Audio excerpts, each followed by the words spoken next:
Selamat malam Bapak Ibu sekalian. Kita melanjutkan tema masih tentang malapetaka. Jadi konteksnya masih di pertarungan antara kuasa jahat dan kuasa Allah. Yang kali ini Allah mulai menunjukkan hukuman yang akan dikenakan kepada mereka ya yang melawan Dia. Kita lihat ya, ini saya akan menekankan soal bagaimana malapetaka-malapetaka akhirnya menimpa orang-orang yang menganiaya kekristenan, menganiaya para martir ya. Ini buah dari kemartiran. Tetapi di balik itu orang Kristen belajar bagaimana bertahan di dalam iman di tengah penganiayaan. Gimana kita bisa bertahan di situ kalau ada kesulitan-kesulitan.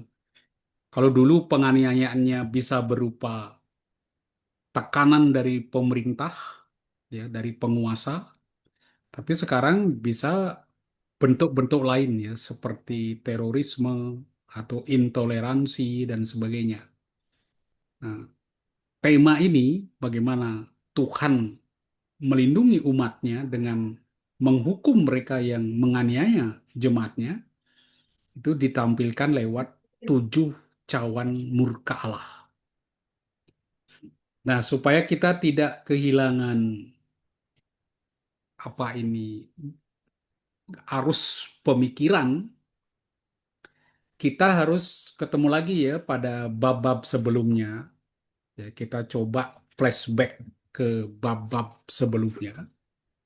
Mereka yang sudah cukup mengenal kitab Wahyu akan lebih mudah memahami. Nah, di dalam Alkitab Anda, kalau Anda lihat pasal 6, itu ada 7 meterai yang dibuka. Kemudian diawali dengan ada kuda putih, lalu kuda merah, kuda hitam, kuda hijau kuning, yang sebetulnya semuanya mau menampilkan bagaimana hukuman Allah itu dimulai. Tapi masih tahap awal sekali. Kemudian ada 7 sangkakala, peniupan sangkakala, selalu dimulai dengan ada adegan di surga, lalu Yohanes turun, menunjukkan ada tiupan sangkakala pertama, kedua, sampai dengan yang ketujuh. Ini juga berisi tentang penghakiman Allah. Kemudian puncak dari penghakiman Allah kita temukan di dalam 7 cawan murka Allah. Jadi ini rangkaian 7 lagi yang terdapat di dalam apa ini Wahyu pasal 15 ayat 5 sampai dengan pasal 16 ayat 21. Ini 7 cawan murka Allah yang dituangkan sebagai puncak dari hukuman Allah. Siapa yang dihukum?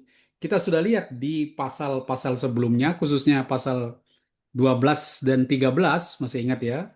Ada naga di situ, kemudian ada binatang yang keluar dari laut dan binatang yang keluar dari bumi, itu simbol kekaisaran Romawi, ya, naga yang kemudian mengeksekusi perlawanannya dengan Allah lewat anak buahnya, yaitu binatang dari laut dan dari darat, kemudian juga orang-orang yang menyembahnya, yang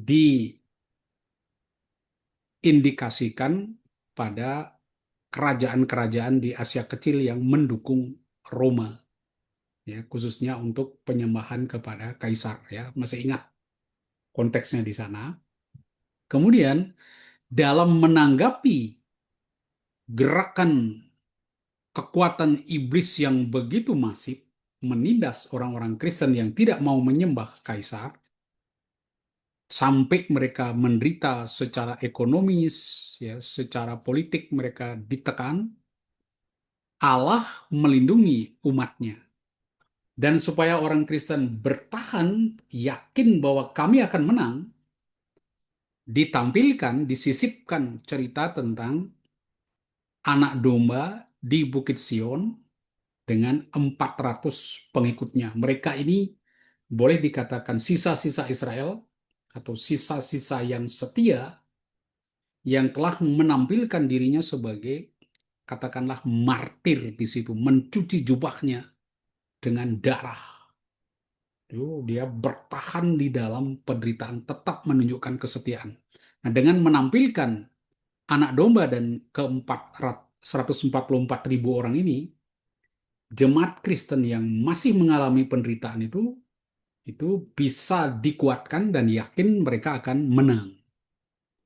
Lalu, nah ini bagusnya setelah pasal 14 1 sampai 5 itu, lalu diserukan di sini Injil pertobatan.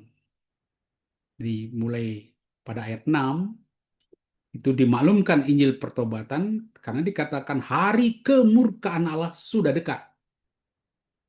Tuhan tidak lagi membiarkan umatnya terus di dalam penderitaan. Dia akan membalaskannya, ya, menghukum orang-orang yang sudah menindas ini. Setan dan para penyembahnya akan dibinasakan. Nah, itu disampaikan di pasal 14, 6 sampai 13. Kita tidak bahas, tapi paling tidak Anda tahu kurang lebih isinya di situ. Kemudian ditekankan lagi di ayat 14 dan 20 bahwa waktu menuai sudah tiba. Anak manusia dengan sabit tajam sudah siap. Jadi telah katakan ini saatnya Allah akan menunjukkan keadilannya. Dia akan melakukan penghakiman terhadap orang-orang yang berbuat jahat, yang menindas umatnya, sinaga, dan binatang-binatang itu, dan para penyembahnya, yaitu Roma dan sekali lagi raja-raja yang mendukung mereka. Nah, itu kita lihat, ini sudah siap sekarang. Yo, sudah ditunjukkan orang Kristen, kamu pasti menang, anak domba itu sudah menang, dan sekarang dimaklumkan, sudah siap dieksekusi penghakiman itu. Nah, itu. Nah, realisasi dari apa yang disampaikan di 6, 13, dan 14, 20 pada pasal 14 itu, nah, realisasinya dibuat di pasal 15 dan 16. Apa bentuknya? Yaitu adanya tanda yang baru, yaitu ada 7 malaikat dan 7 cawan. Ya, kalau sebelumnya tanda itu ada naga, perempuan, ya, di langit, kemudian pertarungannya di situ. Nah, sekarang kita diberikan tanda baru, yaitu 7 malaikat dengan 7 cawan, simbol malapetaka yang akan diperkenalkan dan ditampilkan. Jadi bentuk-bentuk penghukuman yang akan dijatuhkan kepada naga, binatang-binatang, dan para penyembahnya itu, ini sekarang direalisir di sini. Nah, penampilannya diikuti dengan perayaan liturgis, ya, di mana mereka yang menaklukkan binatang menyanyikan lagu kemenangan. Jadi pertama mulai ditampilkan malaikat ini, lalu belum apa-apa sudah dinyanyikan lagu kemenangan di surga. Nyanyian Musa dan hamba Allah dan nyanyian Anak Domba dinyanyikan. Nah, ini mereka sudah menang. Itu perayaan liturgis dulu. Perayaan ini diakhiri dengan pelaksanaan penghakiman. 7 malaikat lalu menumpahkan 7 cawan murka Allah ke atas bumi. Jadi upacara dulu. Liturgi meriah bahwa akan segera penghakiman itu dilaksanakan. Di upacara liturgis, wah ini agung sekali. Setelah perayaan itu mereka kan mengidungkan nyanyian Musa, nyanyian hamba Allah, nyanyian kemenangan. Lalu selesai liturgi itu, perayaan ini kemudian diakhiri dengan pelaksanaan penghakiman. 7 malaikat menumpahkan 7 cawan murka Allah ke atas bumi.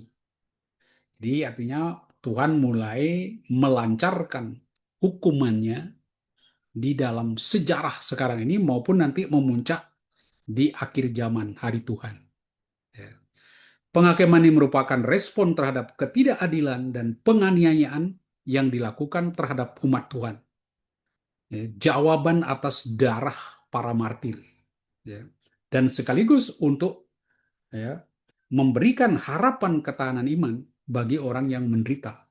Jadi dengan ditampilkannya hukuman terhadap orang-orang yang menganiaya, jemaat yang menderita, itu diberi harapan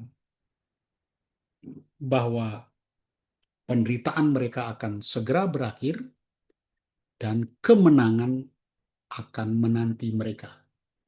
Nah, dengan cara itu, mereka dihibur dan dikuatkan di dalam pengharapan sehingga tetap setia walaupun menderita. Nah, itu kurang lebih garis besar pemikirannya. Kalau di pasal 15, Yohanes mendapatkan penglihatan 7 malaikat dengan 7 malapetaka terakhir, tanda murka Allah telah lengkap. Kepadanya juga ditunjukkan orang-orang yang telah mengalahkan binatang itu dan menolak menyembahnya. Mereka telah menjadi martir, memenuhi cawan murka Allah. Selanjutnya para malaikat diberi 7 cawan murka Allah, dan Allah telah menutup diri dalam bait suci agar tidak terganggu selama penumpahan cawan-cawan tersebut. Ya, Tuhan masuk di tahtanya di situ. Nah, ayat 6, Wahyu 16 lalu menyampaikan adegan penumpahan ketujuh cawan murka Allah ke atas bumi. Setiap kali cawan ditumpahkan, mereka yang tinggal di bumi dilanda malapetaka. Ayo, tumpah satu cawan, terjadi malapetaka. Tumpah lagi, terjadi malapetaka. Tumpah lagi. Lalu nanti setelah yang ketiga, nanti ada sedikit selingan di situ. Kemudian muncul lagi penumpahan cawan keempat, kelima, keenam, dan terakhir ketujuh. Nah, Anda bisa memahami bentuk-bentuk penumpahan cawan ini kalau kita ingat tulah-tulah di Mesir. Ya, bagaimana orang Mesir ditimpa tulah ya, Firaun dan bangsanya kena tulah oleh Tuhan. Itu bahasanya mirip sekali. Bagaimana Tuhan menghukum Firaun, tapi maksud penghukuman ini sebenarnya supaya mereka bertobat. Tapi yang terjadi, Firaun semakin keras hati. Sama di sini. Binatang-binatang semakin keras hati sehingga akhirnya mereka dihancurkan. Itu cara berpikirnya. Sekali lagi, ketika kita membaca teks Wahyu yang memakai bahasa apokaliptik, kita akan menemukan banyak sekali simbol-simbol yang dia pakai, diambil dari perjanjian lama. Dia olah. Ini bukan sesuatu yang abstrak sekali ya. Kita bisa menebak kira-kira kemana dan apa pesan yang mau dia sampaikan. Ini. Peniupan sangkakala ke-6 dimaksudkan sebagai peringatan untuk mendorong orang bertobat, kini cawan murka Allah. Nah, ini bedanya. Tadi kan saya tunjukkan ada peniupan sangkakala itu juga bentuk penghakiman. Ya, dimulai dengan 7 meterai. Lalu 7 sangkakala, semua sebetulnya isinya soal penghakiman Tuhan. Tapi semakin intensif bentuk penghakimannya itu sampai nanti benar-benar dieksekusi di pasal 20. Nah, di pasal sekarang ini sedikit berbeda. Kalau sebelumnya di 7 sangkakala itu peringatan-peringatan itu ya berupa hukuman yang diberikan, itu tujuannya mendorong orang untuk bertobat, diberi kesempatan. Nah, kini di cawan murka Allah nanti ditutup ketika sampai pada cawan yang ketujuh, tidak ada lagi kesempatan. Jadi sungguh mereka akan mendapat hukuman dan kesempatan bertobat bagi para penghuni itu sudah selesai berlalu. Jadi tidak bisa lagi terlambat sampai menunggu yang ketujuh ini. Ya, itu bedanya di sini ya. Tidak ada lagi waktu untuk pertobatan. Oke, itu kurang lebih konteks dari teks yang kita baca. Kita lihat betapa pentingnya kemartiran bertahan di dalam penderitaan, tetapi sekaligus ditunjukkan kalau kalian menganiaya jemaat Kristen, Anda melawan Allah, malapetaka tidak akan bisa lepas dari kalian. Gitu. Oke, sekarang kita lihat teksnya supaya kita bisa merasakan isinya kurang lebih seperti apa. Pasal 16 ayat 1 sampai 21 tentang ketujuh cawan murka Allah, ya, 7 malapetaka. Lalu aku mendengar suara yang nyaring dari dalam bait suci berkata kepada ketujuh malaikat itu. Jadi, kalau kita lihat di ayat sebelumnya, kan sudah ada upacara di situ, ya sudah ditunjukkan 7 malaikat dengan 7 cawan. Mereka kemudian Tuhan masuk bait suci, mereka disuruh keluar untuk mengeksekusi penghakiman itu. Malaikat yang pertama ini ya, jadi pergilah dan tumpahkanlah ke 7 cawan murka Allah itu ke atas bumi. Jadi ini melakukan penghukuman. Malaikat yang pertama itu pun pergi dan ia menumpahkan cawannya ke atas bumi. Timbullah bisul yang jahat dan berbahaya pada semua orang yang memakai tanda dari binatang itu. Jadi ini pengikut-pengikut setia dari binatang itu. Kekaisaran Romawi dan raja-raja yang mendukung mereka. Nah ini anak buahnya itu. Dan yang menyembah patungnya itu ya, antek-antek dari kekaisaran Romawi. Malaikat yang kedua menumpahkan cawannya ke atas laut. Maka airnya menjadi darah seperti darah orang mati. Dan matilah segala yang bernyawa yang hidup di dalam laut. Oh ini ngeri sekali.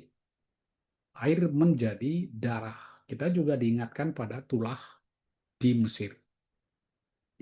Malaikat yang ketiga menumpahkan cawannya ke atas sungai-sungai dan mata-mata air.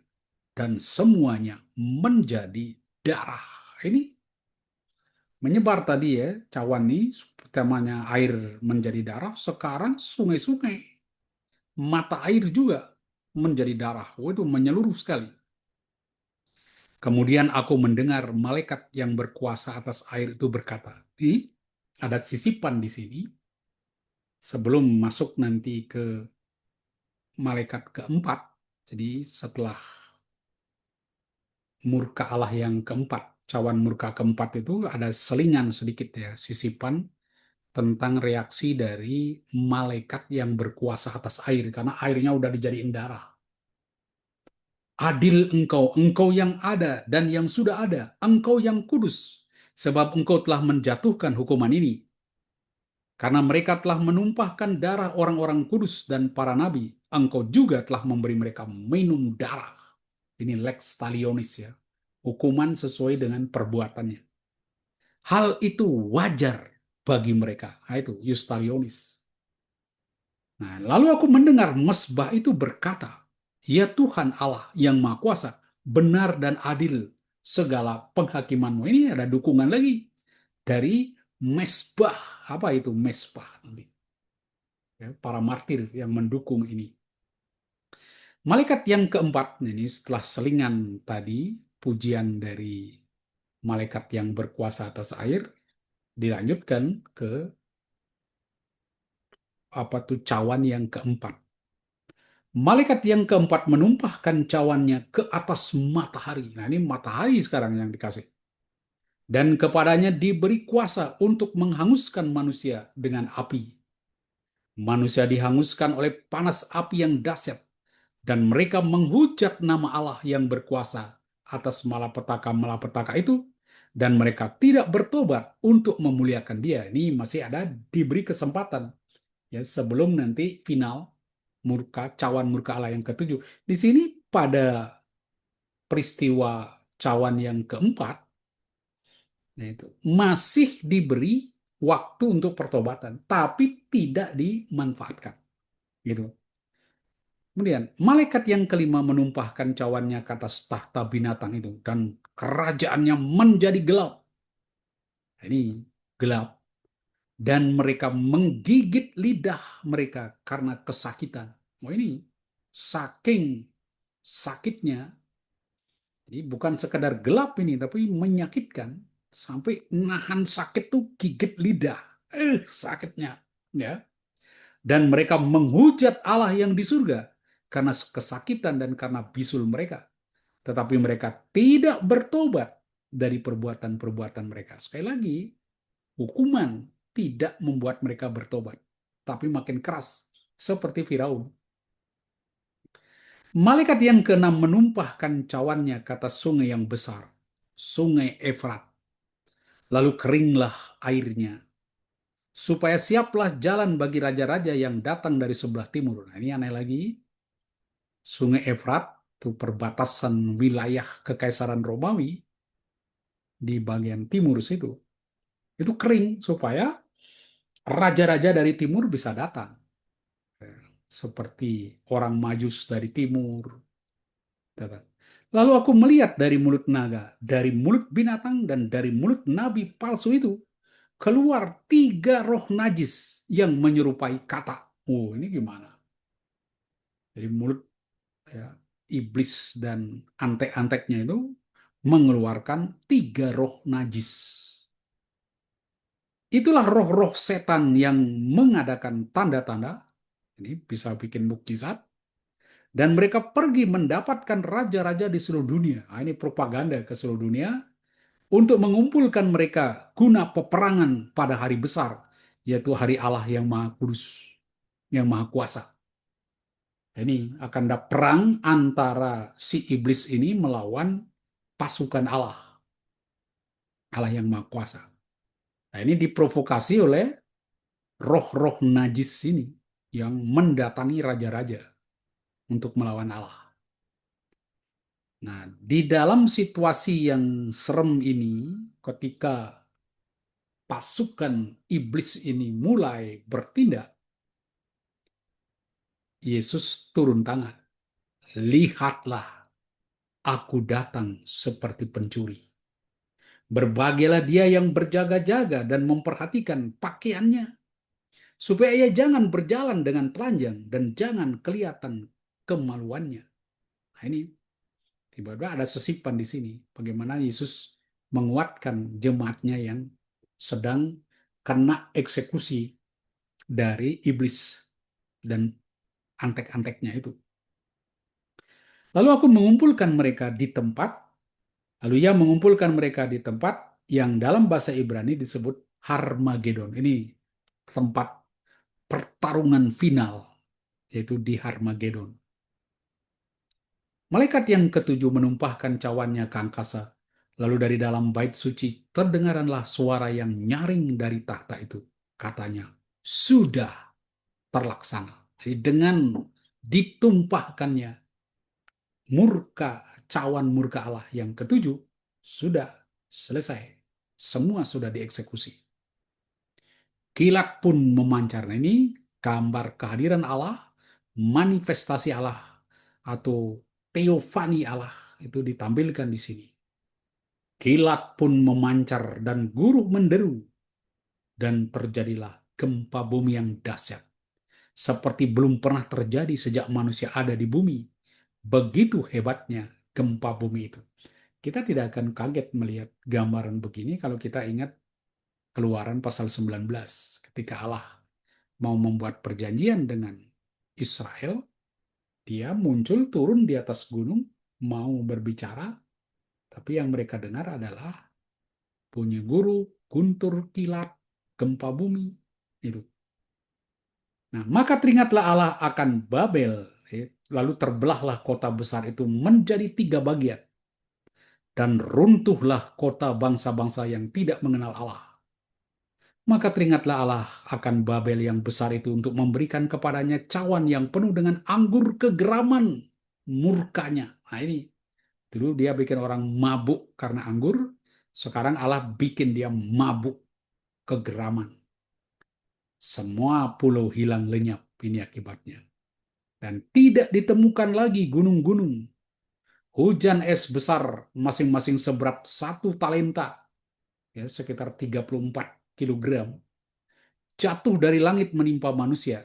Dan manusia menghujat Allah karena malapetaka hujan es itu. Sebab malapetaka itu sangat dahsyat. Sekali lagi, tidak bertobat, malah menghujat Allah. Nah, itu garis besar isi dari pasal 21 ya. Saya baca, saya tadi beri komentar sedikit supaya Anda punya gambaran 7 malapetaka yang ditimpakan kepada orang yang telah menciptakan kemartiran, menganiaya jemaat, sehingga mereka sampai menumpahkan darahnya, darah kemartiran. Tuh. Sekarang mari kita lihat lebih teliti. Ya, di teksnya tentu saja supaya Anda tidak kehilangan pembacaan kita, di depan Anda sebaiknya ada Alkitab. Ya, dilihat pasal 16. Jadi Yohanes mendengar suara nyaring dari bait suci yang sebetulnya bukan bait suci secara umum tapi dari ruang Maha Kudus, yaitu Naos. Itu di situ ada tabut perjanjian, ada tempat di mana Allah bertahta. Itu sebetulnya ya. Tabut perjanjian kan dianggap sebagai tahta Allah. Jadi ketika dikatakan ada suara dari bait suci, artinya itu suara Allah sendiri. Karena hanya dia yang ada di sana, di dalam ruang Maha Kudus. Dan dia memerintahkan 7 malaikat yang keluar dari bait suci sebelumnya ya, setelah upacara tadi, dengan 7 cawan malapetaka, karena dia sudah terima itu, yang berisi murka Allah. Dia katakan supaya pergilah dan tumpahkan cawan itu ke atas bumi, supaya menimpa orang-orang yang melawan Allah, yang menganiaya jemaatnya dan menyesatkan mereka. Gitu. Nah, penumpahan cawan murka Allah ini berarti bentuk penghakiman terakhir dari rangkaian penghakiman pada zaman akhir zaman. Karena sebelumnya kita sudah lihat ada 7 meterai, kemudian juga kita lihat ada 7 sangkakala. Nah, ini sekarang 7 cawan ini puncaknya. Cawan murka Allah yang akan ditumpahkan atas para penyembah binatang sangat berat. Karena itu jangan diartikan secara harfiah. Oh, matahari turun, ui, katak muncul, ui, air jadi darah. Semuanya bentuk-bentuk simbolis. Ya, bukan dalam pengertian harfiah. Jadi, penumpahan pertama sekarang, cawan yang pertama sampai ketiga, itu berurutan. Malaikat menumpahkan cawannya ke atas bumi, sehingga timbullah bisul yang jahat dan berbahaya. Nah, ini penyakit bisul itu dipakai banyak sekali ya, barah atau bisul di dalam perjanjian lama, itu banyak dipakai sebagai cara Tuhan menghukum manusia. Misalnya, Anda lihat di tulah ke-6, itu orang-orang Mesir menderita bisul-bisul, sangat menderita. Kemudian juga Ayub, ya, muncul bisul-bisul dalam tubuhnya sampai dia ambil beling, dia garuk-garuk. Saking ya mungkin gatal, sakit, campur baur. Belum lagi bau, ya baunya tidak sedap. Karena ini orang yang kena bisul menderita sekali. Mereka diasingkan, ya baunya gimana. Itu. Jadi penyakit inilah dianggap sebagai bentuk penderitaan karena hukuman Allah. Dan ini dikenakan pada penyembah binatang dan patungnya. Ya. Dan mereka akan merasakan kesakitan yang luar biasa. Dan ini berbahaya karena bisa mematikan. Jadi dengan demikian mau ditampilkan di sini naga dan binatang itu yang menyimbolkan Roma dan para antek-anteknya. Mereka akan benar-benar menderita seperti orang Mesir, seperti Ayub, meratap situ. Itu yang bagian pertama. Jadi kamu akan mengalami itu kena bisul, menderita sekali. Seperti Ayub, ya, karena dia kemudian dia protes kepada Tuhan. Sekarang cawan kedua, Tuhan menumpahkan cawannya sekarang ke atas laut, ya, bukan ke bumi yang menimpa orang-orang bikin bisul. Sekarang ke laut, dan laut menjadi seperti darah orang mati. Wah,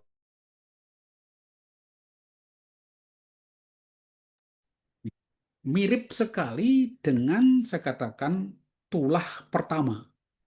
Tulah pertama di Mesir, kan air menjadi darah. Dan efeknya, semua yang bernyawa yang hidup di dalam laut mati. Jadi dengan kata lain, kalau Anda baca peniupan sangkakala yang kedua, ini juga terjadi apa yang disebut dengan darah nih. Munculnya darah di situ, banyak yang mati. Tapi yang mati hanya sepertiga laut. Ya, hanya sepertiga makhluk yang bernyawa itu yang mati. Juga air laut yang menjadi darah itu cuma sepertiga. Nah, ini Anda lihat intensifikasi, makin dahsyat hukuman Allah yang disampaikan. Ya, sekarang semua makhluk bukan lagi hanya sepertiga. Itu di dalam penumpahan kedua. Air menjadi darah, laut pun jadi lautan darah. Kemudian di penumpahan cawan ketiga, ini tadi kan cuma ke laut airnya itu. Sekarang disiramkan juga ke sungai-sungai dan mata air. Wah, ini menyeluruh sekali. Tadi air laut sudah berubah jadi darah, sekarang sungai-sungai, mata air semua menjadi darah seperti tulah pertama. Jadi ini kan di tulah pertama bikin orang Israel akhirnya dimusuhi oleh orang Mesir, ya, sehingga mereka protes kepada Musa. Kenapa kamu buat gini sampai kita menjadi susah?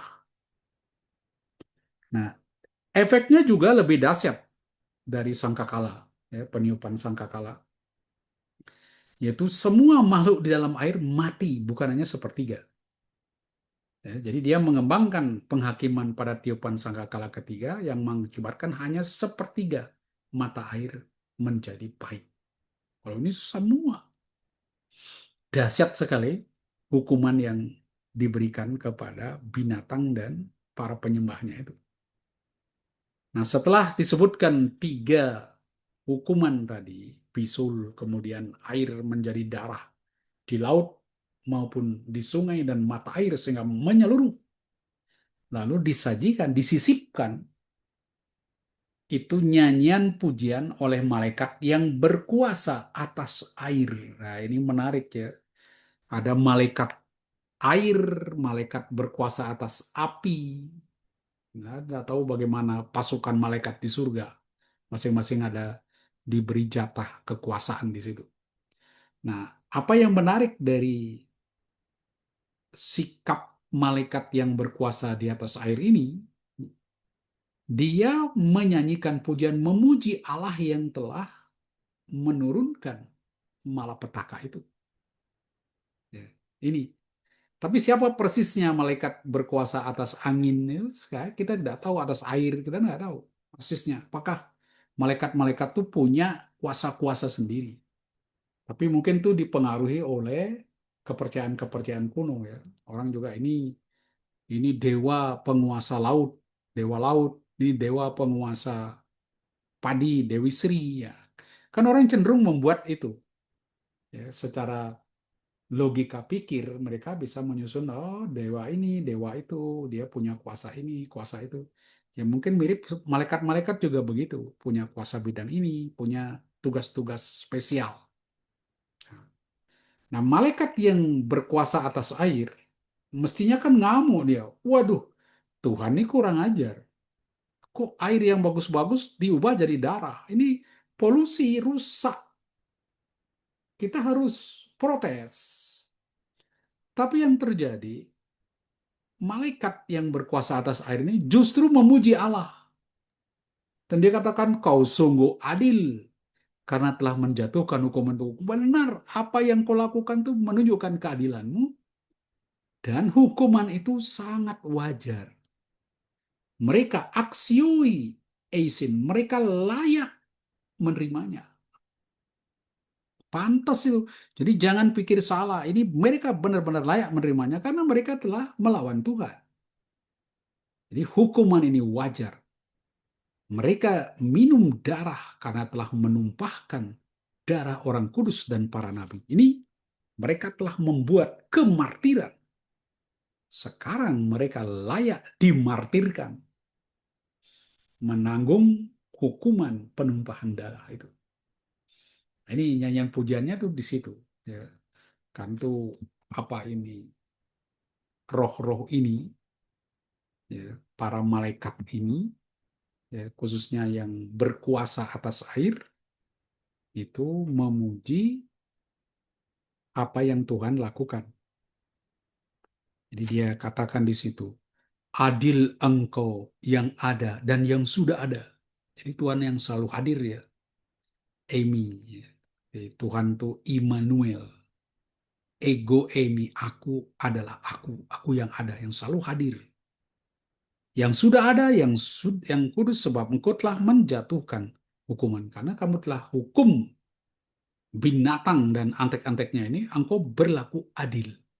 Lalu dipuji oleh si malaikat yang berkuasa atas air.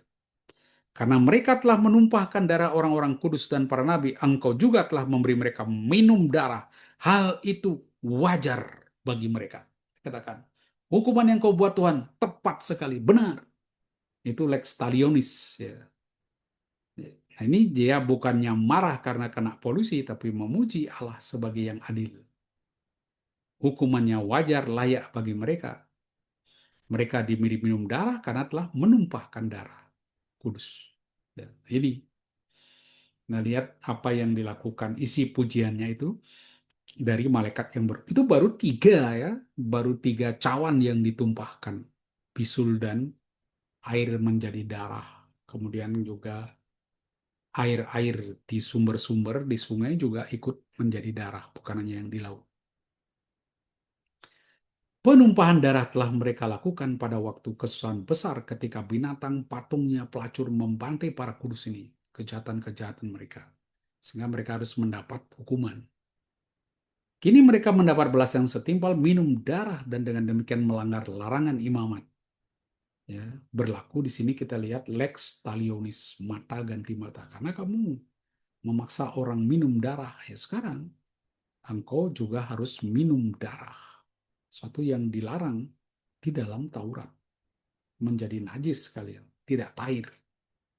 Ya. Ini ada hukum lex talionis. Ya. Hukuman diberikan setimpal sesuai dengan dosa yang kalian buat.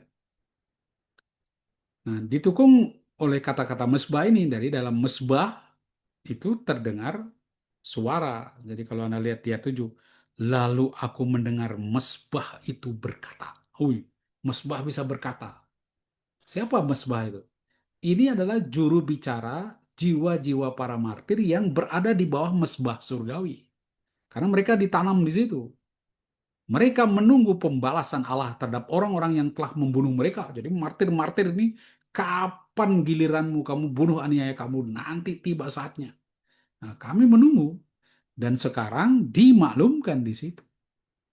Ketika Allah memaklumkan penghakiman bagi orang-orang ya, martir-martir, ya, para martir ini ditanam di bawah mesbah, sehingga ketika pembunuh-pembunuh mereka, orang-orang yang menyebabkan mereka menjadi martir ini dihukum oleh Tuhan, maka para martir ini pun melalui juru bicaranya berkata, ya Tuhan Allah kami yang Maha Kuasa, benar dan adil segala penghakiman. Nah, dia puji, tepat Tuhan, hajar mereka. Hajar mereka karena mereka melakukan kesalahan itu. Dia sudah membuat darah kami bercucuran. Sekarang giliran darah mereka yang harus bercucuran. Itu yang ditekankan di sini. Jadi didukung oleh kata-kata mesbah. Mesbah itu mengacu kepada para martir. Atau paling tidak perwakilan para martir. Karena para martir ditanam di samping mesbah, di bawah mesbah. Bahkan dulu di dalam upacara-upacara liturgi, kalau Anda pergi ke katakombe itu altar untuk perayaan itu, mesbah untuk perayaan itu dibangun di atas kuburan. Jadi di bawahnya itu ada kuburan. Ya, kuburan khususnya para martir, orang-orang kudus. Itulah sebabnya biasanya altar di dalam gereja Katolik untuk mempersembahkan kurban itu di kayunya itu atau di batunya mereka taruh relikwi. Di kalau gereja besar, gereja-gereja penting itu di altarnya itu pasti ada relikwi, yaitu peninggalan jenazah dari orang-orang kudus, entah kakinya dikit, tangannya, rambutnya, hidungnya atau apa. Diambil dimasukkan satu kotak lalu ditaruh di altar itu, yaitu yang disebut relikwi para kudus, peninggalan mereka. Nah, itu karena mau menyimbolkan bahwa altar ini, mesbah ini dibangun di atas makam para martir. Yang mereka telah menumpahkan darahnya. Ini darah mereka dipersatukan juga dengan darah Kristus untuk menjadi korban yang layak bagi Tuhan. Di kesannya kayak Allah itu haus darah saja di situ. Ya. Nah, ini mereka lalu para martir ini mendukung mereka dengan kata-kata yang bagus sekali. Ya Tuhan Allah yang Maha Kuasa, benar dan adil segala penghakiman. Nah, ini para martir memuji itu, apa yang telah dilakukan orang yang telah membunuh mereka.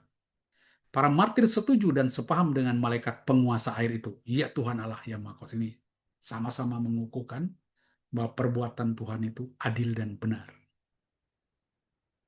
Nah, setelah intermezzo nyanyian malaikat penguasa air, dan kita lihat lagi di dukungan yang diberikan oleh para martir yang sudah mati dengan menumpahkan darah mereka. Kini kita masuk ke penumpahan cawan yang keempat. Ya. Jadi malaikat keempat menumpahkan cawannya ke atas matahari, lalu kepada matahari ini diberi kuasa untuk menghanguskan manusia dengan api. Ya, memang ini harus diberi makna figuratif ya, jangan harfiah. Oh, matahari dikasih kuasa, dia lalu bisa menghanguskan. Pelakunya itu tetap Tuhan. Dia yang maha kuasa, dia yang mengeksekusi. Tapi di sini dikatakan melalui matahari yang menjadi sangat panas. Ya. Orang-orang berdosa adalah orang yang memiliki tanda binatang dan menyembah patungnya.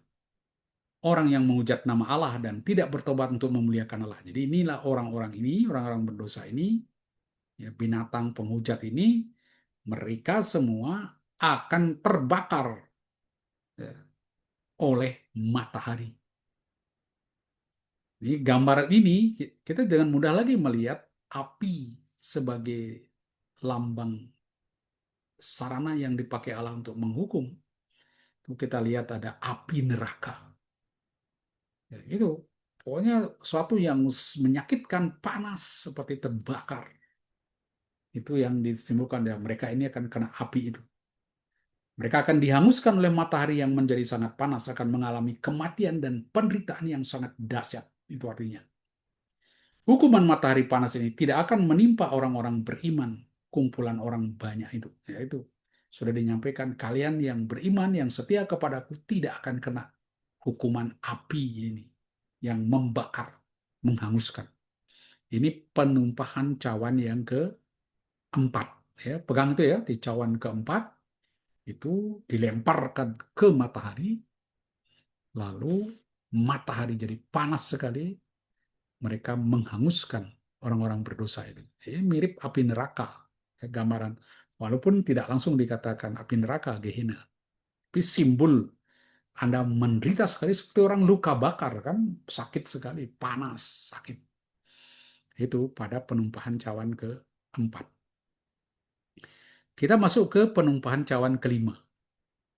Malaikat kelima menumpahkan cawannya ke atas tahta binatang itu. Nah, ini sekarang ke tahta binatang. Bukan lagi kepada orang yang menerima tanda binatang, tapi ke tahta binatang itu. Nah, ini tahta kan simbol otoritas kekuasaan. Sehingga tahta binatang mungkin adalah para pemimpinnya, para kaisarnya, kekaisaran Romawi, atau yang berkuasa pada saat itu, yang menerima kuasanya dari naga ini sekarang ditujukan kepada kaisarnya, tahta binatang itu, yang punya otoritas kebinatangan itu. Ya. Mereka adalah para penguasa yang lain, mungkin para kaisar, para penindas umat Allah, terutama pada pertengahan kedua abad pertama. Ini yang disebut tahta binatang itu. Secara implisit termasuk juga para penyembah binatang itu dan para penindas umat Allah di sepanjang masa ini untuk refleksi kemudian. orang kan ya kita jangan batasi hanya pada orang-orang dulu, mungkin raja yang menganiaya jemaat Kristen pada abad pertama. Ya kita tidak perlu batasi hanya di situ. Bisa pesan ini mengacu juga kepada penindas umat Allah dewasa ini. Ya, implementasinya di sana. Nah, akibat dari cawan kelima, kita lihat ya ketika ini ditumpahkan ke tahta, ke atas tahta binatang itu. Kepada orang yang memegang kekuasaan otoritas. Apa yang terjadi ketika itu ditumpahkan ke atas tahta? Ini kan kerajaan. Kerajaannya jadi gelap. Ini kan memang cawan murka, suatu yang negatif yang untuk merusak di situ. Gelapnya ini bukan berupa tiadanya cahaya saja, seperti tulah kesembilan. Kan juga Mesir kena tulah kesembilan, itu menjadi gelap. Firaun stres juga di situ, tapi dia nanti tidak bertobat juga. Ya. Bukan pula sekedar kegelapan karena matahari dan langit tertutup oleh asap. Nah, ini orang gelap kan seperti gerhana, tiba-tiba gelap lagi. Ya. Karena ini dulu ada konsep bahwa langit tertutup oleh asap dari lubang jurang maut pada tiupan sangkakala yang kelima. Ini dekat sekali ya sangkakala dengan hukuman terhadap para penyembah berhala itu. Nah, kegelapan ini berupa penderitaan yang luar biasa, kesakitan yang dahsyat, hingga mereka menggigit lidah mereka karena kesakitan. Jadi bukan sekedar itu sakit, biasa luka bakar, tapi betul-betul sakit sekali. Ya, itu saya katakan gambaran neraka di situ. Api yang membakar neraka. Sehingga mereka saking sakitnya, tidak bisa nahan. Nah, gimana caranya? Digigit lidahnya. Nah, sampai gigit lidah, aduh gimana? Bukan gigit lidah artinya kecewa, tapi ini gigit lidah menahan sakit. Ya, nggak tahu Anda pernah nggak menggigit lidah? Karena nah, seperti itu. Nah, ini sampai seperti gigit lidah, bukan hanya merapatkan giginya, ya, tapi lidahnya pun digigit. Ya. Oke, penderitaan biasanya untuk menyadarkan manusia akan dosa-dosa. Sekali lagi, Tuhan tetap sebetulnya masih memberi ruang pertobatan. Tapi seperti cawan sebelumnya, cawan keempat, di cawan kelima, Tuhan mengharapkan penderitaan ini, kebakaran ini, akan membuat mereka bertobat. Kan sering kali ya, orang berbuat jahat, jahat, jahat, jahat terus. Tiba-tiba dihajar oleh Tuhan, bah, dia menderita. Baru dia sadar akan sakitnya.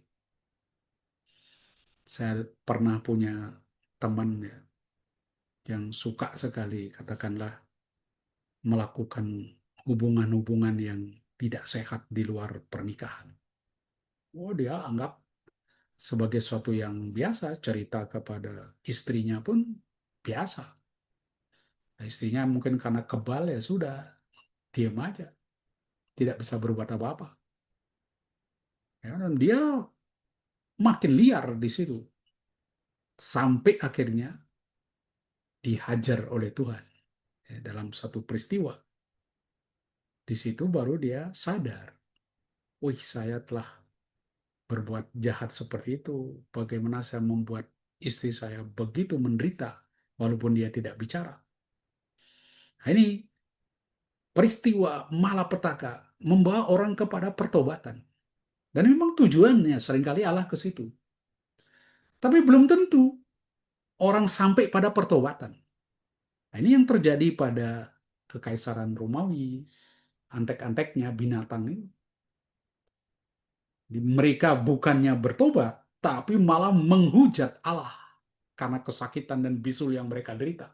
Kan di apa itu cawan pertama itu kan isinya bisu. Mereka marah di situ menghujat Allah, kurang ajar, Allah nggak beres. Wah, bukannya malah mendekatkan diri pada Tuhan, mengakui kesalahan dan memperbaharui hidup, mereka malah menghujat Allah, kurang ajar, kami diberi seperti ini, kami nah itu Kadang-kadang penderitaan bukan membuat kita jadi baik, tapi semakin jahat. Mereka melewatkan kesempatan untuk bertobat, seperti pada tiupan sangkakala yang keenam, karena mau tobat, dan penumpahan cawan murka keempat. Ya, masih ingat sebelumnya juga diharapkan bertobat, mereka tidak bertobat. Mereka memilih mempertahankan sikap politik perdagangan, ya masih ingat ya, perdagangan palsu di situ, ya yang dikaitkan dengan kultus kekaisaran ini terjadi di situ. Mereka bersikeras dengan karakter iblis dengan segala kejahatannya, itu karakter iblis penipu, pembohong, tipu daya. Ya. Seperti itulah yang menimpa Firaun dan orang-orang Mesir, malapetaka ini malah membuat hati mereka semakin keras. Nah, itu memang sangat disayangkan. Anda mencoba membuka mata hati orang-orang yang tertimpa malapetaka karena kejahatan mereka.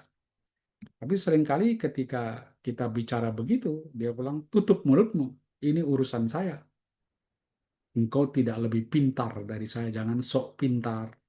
Nah, itu padahal kita membutuhkan dukungan dari teman. Kalau sekarang saya jatuh, teman yang mengingatkan saya. Suatu saat teman yang jatuh, saya mengingatkan saya, teman itu. Jadi masing-masing orang kan bisa jatuh bangun di dalam kehidupannya. Ini mereka di sini tidak mau.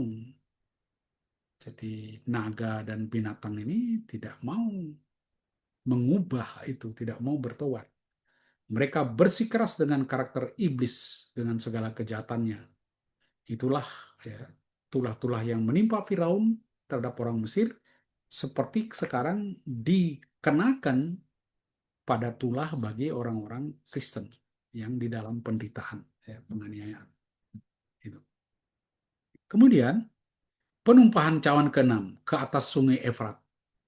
Sekali lagi ini sungai Efrat, ya, Tigris dan Efrat itu ada di Mesopotamia dan dulu termasuk pembatas timur dari Kekaisaran Romawi. Ini ada yang bilang, oh ini sebetulnya cuma realisasi peniupan sangkakala keenam. Karena ini penumpangan cawan ke atas sungai Efrat disusul dengan perintah untuk melepaskan 4 malaikat yang terikat di dekat sungai besar, sungai Efrat. Jadi ini ada gambaran dulu, si iblis ini diikat ya di sungai besar, sungai Efrat ini. Nah, dan akibatnya apa? Peniupan sangkakala ini 200 juta pasukan berkuda membunuh sepertiga umat manusia. Ini malapetaka menimpa umat manusia karena pasukan berkuda membunuh sepertiga, ya semua sepertiga. Kalau sekarang seluruhnya ya di dalam penumpahan cawan murka ini yang menderita, yang dibunuh ya seluruh umat manusia. Akibat dari penumpangan cawan keenam ini, Sungai Efrat mengering.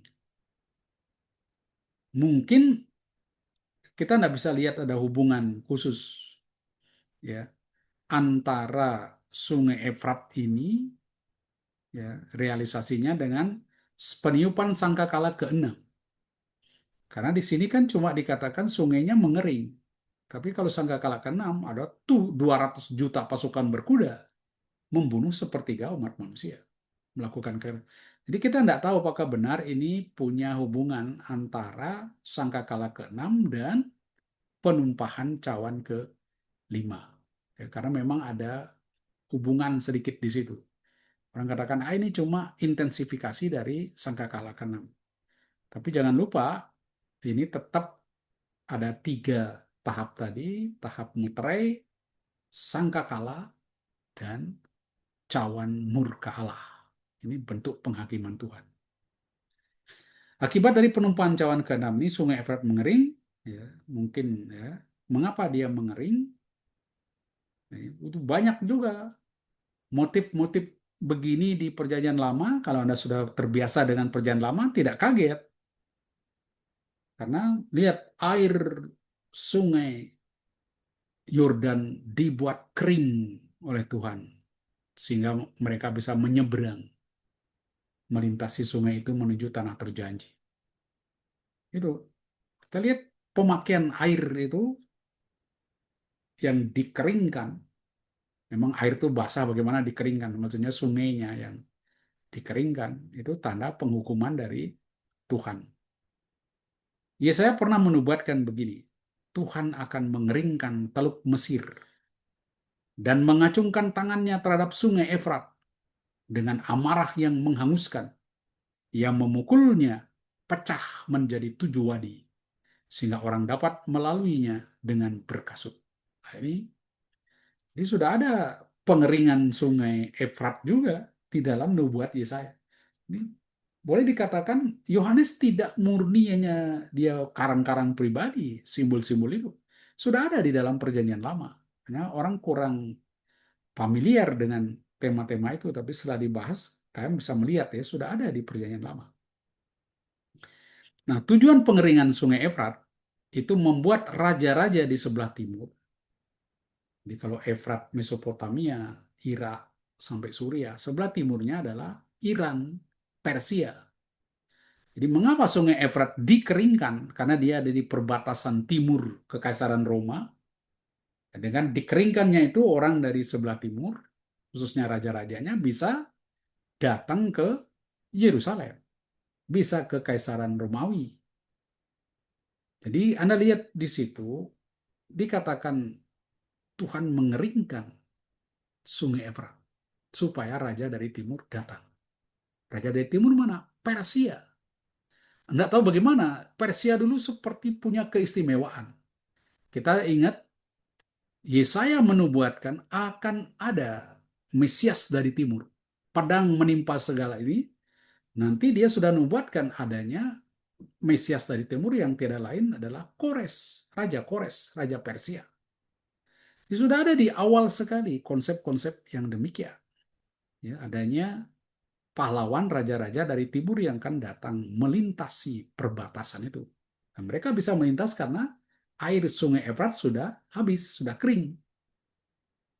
Nah, Yeremia juga menggambarkan, dia katakan, pedang menimpa segala airnya, sehingga menjadi kering. Nah, ini dilihat sebagai nubuatan tentang sungai ini, ya, sungai Efrat. Jadi Yeremia menggambarkan seperti itu, ya, pedang menimpa segala airnya. Mungkin Yohanes juga mengetahui ini dengan baik. Soal air yang dikeringkan, kemudian pedang yang menimpa itu, sehingga kering. Dan Yohanes sendiri sering menyebut sungai Efrat. Karena kota Babel, Roma, itu yang di lambang dari Roma, tapi kota Babel sendiri yang asli memang terletak di tepi sungai Efrat. Itu dekat sekali di situ. Ya, kita lihat di dalam teks Wahyu itu. Oke, jadi kita lihat ini bagaimana sungai Efrat dikeringkan sehingga raja-raja dari timur, yaitu Persia, masuk. Antara lain nanti kan Kores yang menyelamatkan Israel, mengembalikan mereka dari pembuangan Babel. Nah, nubuat Yesus tentang kedatangan raja-raja dari timur, Allah memanggil Kores agung dari Persia, ini burung buas dari timur, dan orang yang melaksanakan putusanku dari negeri yang jauh. Ini di Kores, raja Persia ini justru yang melaksanakan perintah Tuhan, bukan orang Yahudi. Yohanes kemudian tiba-tiba melihat ada 3 roh najis menyerupai kata keluar dari mulut naga, dari mulut binatang, dan dari mulut nabi palsu. Ini di yang keenam ini memang agak complicated di sini ya. Sekarang tiba-tiba mulut tokoh-tokoh besar anti triniter ini, yaitu naga, binatang laut, dan binatang dari darat, itu kan anti trinitas. Mereka juga sama-sama 3, tapi ini penipu. Di sana menyatakan kebenaran. Nah, ini, nah, dari mulut mereka keluar kata, itu jelas kata itu binatang yang najis. Ya. Karena dia bisa di laut, bisa di darat. Jadi setengah-setengah begitu. Dan sesuai dengan tulah kedua di dalam kitab Keluaran. Ada binatang, kata di situ. Muncul kata di mana-mana. Kata-kata mereka menyesatkan manusia. Jadi ini apa yang terjadi dengan roh-roh najis ini? Mereka adalah iblis, roh setan yang terkenal sebagai bapa segala dusta. Ini. Apabila ia berkata kepada dusta, berkata dusta, ia berkata atas kehendaknya sendiri sebab ia adalah pendusta dan bapa segala dusta. Itulah iblis, bapa segala dusta. Ini bakatnya memang berdusta. Nabi palsu sering berlaku seperti anak domba yang berkata-kata seperti seekor naga dalam memerintahkan orang yang berdiam di bumi membuat patung binatang. Binatang memiliki mulut hujat dan seterusnya. Jadi kita lihat juga di sini bahwa nabi-nabi palsu ini adalah juga penyebar dusta. Ini roh dusta, roh najis ini seperti kata. Ya, dia lalu mengeluarkan dari mulutnya itu roh kenajisan ini. Dari mulut tiga sosok anti triniter tadi. Ya, kita lihat di situ. Tiga roh najis disebut roh-roh setan punya kemampuan mengadakan tanda-tanda perbuatan-perbuatan. Jadi kalau kita lihat di dalam Alkitab, baik itu dalam Injil Sinoptik, surat-surat Paulus, maupun dan sini Wahyu, adanya penyesat-penyesat nabi-nabi palsu yang juga hebat-hebat bisa membuat tanda-tanda ajaib.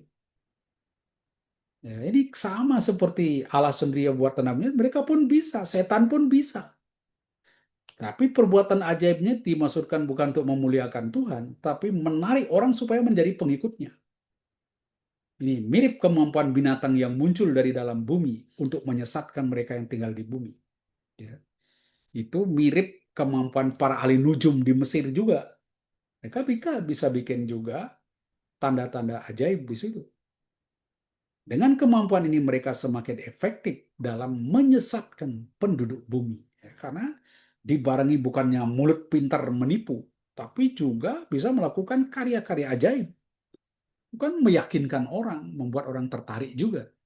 Jadi, nah, dengan cara itu, kemampuan yang dia miliki, mampu dengan mulutnya yang penuh dengan kebohongan, penipuan. Kemudian kemampuan dia selain berbicara atau membuat tanda-tanda. Nah, lengkap ya kehebatan dia. Lalu dari sini dengan bekal itu dia pergi kepada raja-raja di seluruh dunia.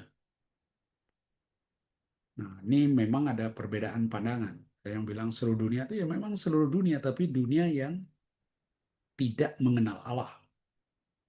Dibedakan dengan dunia yang mengenal Allah. Tapi kalau kita lihat di dalam kisah ini, mereka mendatangi raja-raja dari dunia, mungkin ya, karena itu kan kekaisaran Romawi. Jadi mana yang dianggap seluruh dunia di zaman itu ya seluruh kekaisaran Romawi, tidak sampai ke Indonesia.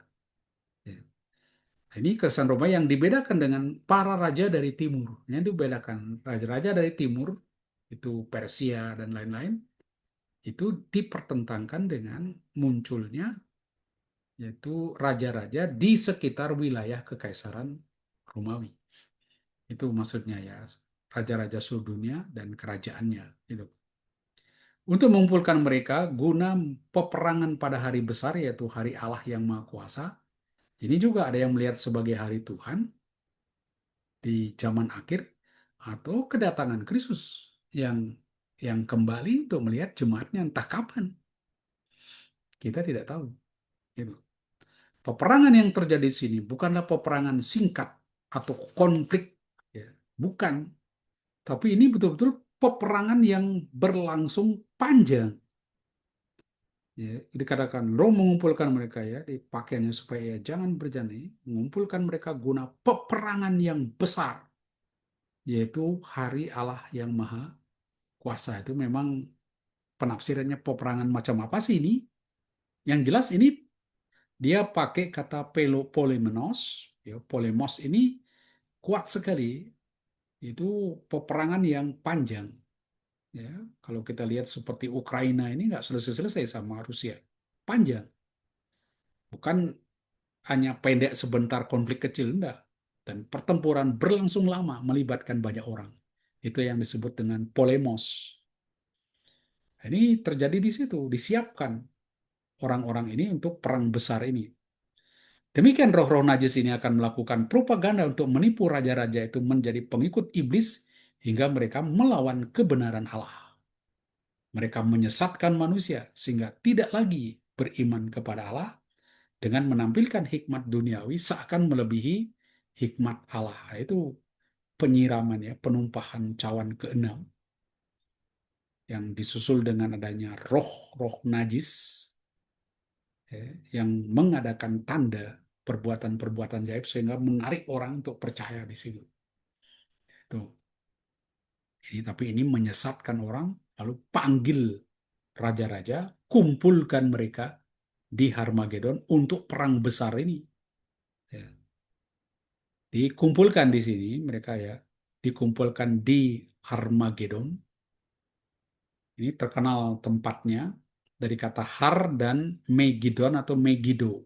Artinya gunung-gunung atau lebih tepat bukit-bukit Megiddo karena orang Israel menyebut gunung dan bukit itu sama katanya, pakai kata Har. Tapi ya di sana tidak praktis, tidak ada gunung seperti kita tinggi-tinggi ya. Bukit juga disebut gunung. Ini sama dengan daerah perbukitan di sekeliling dataran Megiddo yang dijadikan sebagai benteng untuk mengawasi terusan yang melewati Gunung Karmel menuju ke Galilea.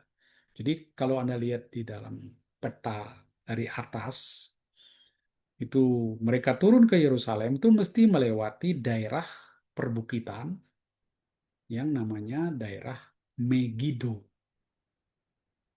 Di situ memang dia turun dari atas lalu dari apa tuh Via Maris kemudian juga apa Kings Highway itu kan melewati daerah sekitar Megiddo di situ. Akibatnya wilayah ini sering sekali di wilayah ini sering sekali terjadi pertempuran. Karena apa? Ada orang dari atas, kemudian ada orang dari bawah, ketemunya di tengah itu ada yang dari Via Maris. Ketemunya biasanya di wilayah itu. Nah, di situ terjadi konflik di situ, lalu biasanya orang berperang di situ, ngabisin yang lainnya.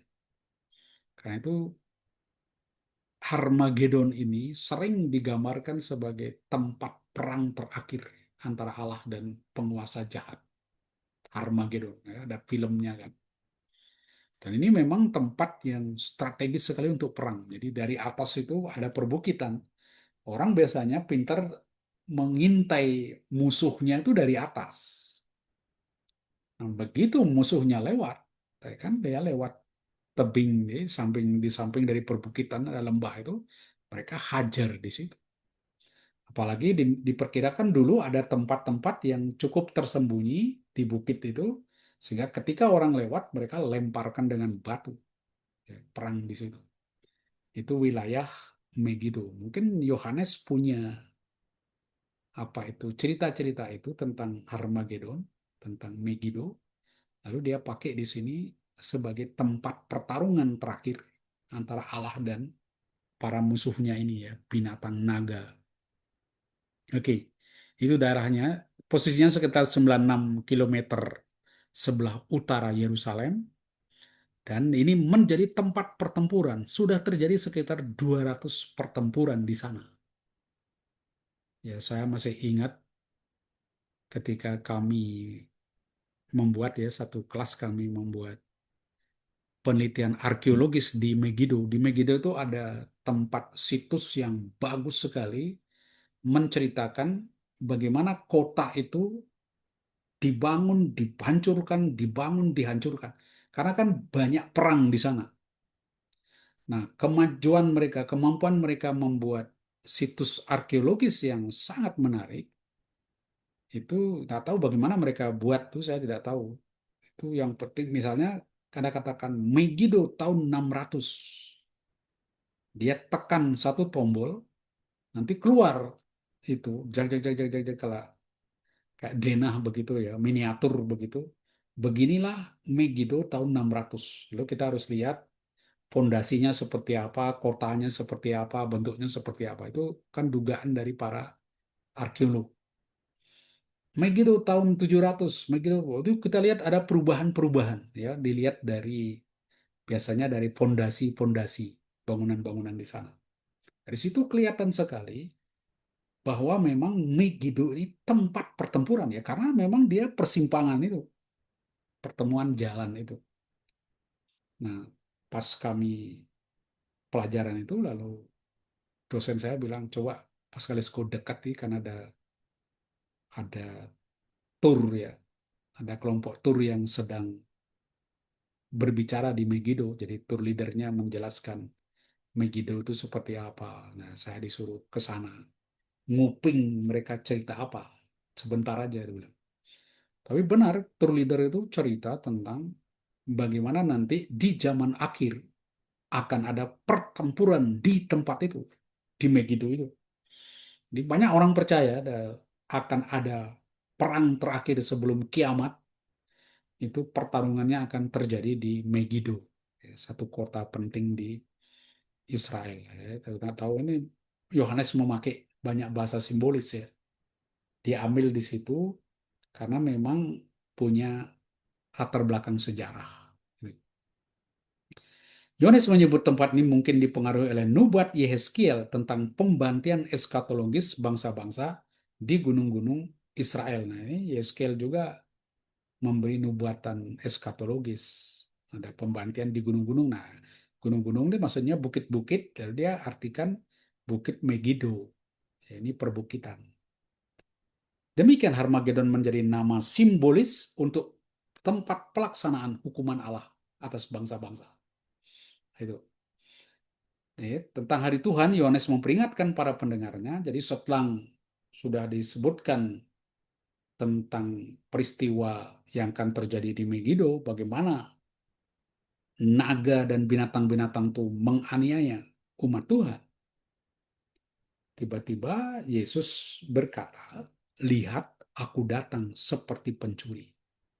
Berbagailah dia yang berjaga-jaga dan memperhatikan pakaiannya, supaya jangan berjalan dengan telanjang dan jangan kelihatan kemaluannya." Nah, ini menariknya di sini, ada perpecahan di dalam menafsirkan apa yang disebut dengan aku datang seperti pencuri. Jadi jelas maksudnya dia datang, tidak ada orang yang tahu kapan, seperti apa caranya.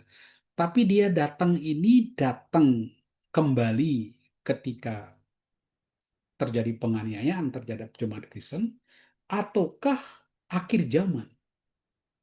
Ini ada perpecahan di antara para ahli melihat ini.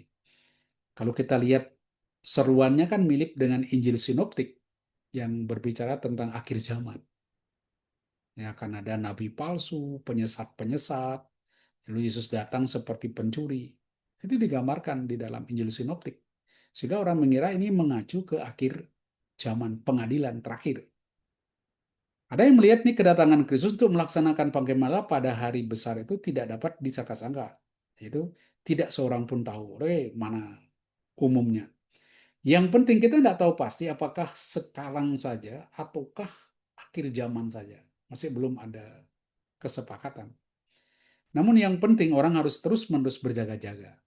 Seperti tersirat dari kata ini, ho gregoron, yaitu bentuk partisipal. Di dalam bahasa Yunani, bentuk partisipal, ho gregoron, itu artinya dia yang berjaga-jaga. Jadi pakai bentuk partisipal itu menjadi semacam adjektif. Tapi adjektif yang terus berlangsung menempel pada sifat orang itu. Jadi kalau dia katakan dia berjaga-jaga, artinya dia selalu berjaga ya, tiada hentinya. Sebab orang demikian yang akan berbahagia dan diberkati. Ini mereka ini berjaga-jaga, baik waktu sekarang mungkin maupun di akhir zaman nanti. Nah, apa yang dimaksud di ayat 15 ini? Kenapa dikatakan bahwa mereka berbahagialah orang yang berjaga-jaga dan memperhatikan pakaiannya, supaya jangan berjalan dengan telanjang dan jangan kelihatan kemaluannya. Ini diajak di sini supaya umat beriman itu berjaga setia dalam imannya di sepanjang waktu.